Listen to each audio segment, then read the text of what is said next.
আসসালামু আলাইকুম রহমতুল্লাহ। এই মুহূর্তে অবস্থান করছি শহীদ ওসমান হাদি চত্বর, শাহবাগ।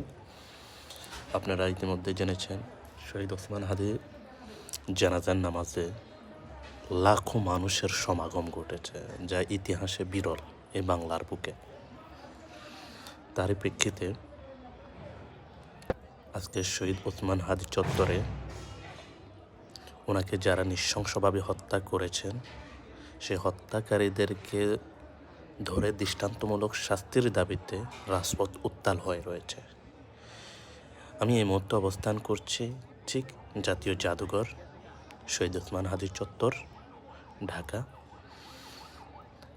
যেহেতু ব্যারিকেড দিয়ে রাখা হয়েছে শহীদ ওসমান হাদি কবরের, যেন কোনো ধরনের বিশৃঙ্খলা তৈরি না হয় সেজন্য পুলিশ মোতায়েন রাখা হয়েছে, পাশাপাশি স্বেচ্ছাসেবক লোক রয়েছে।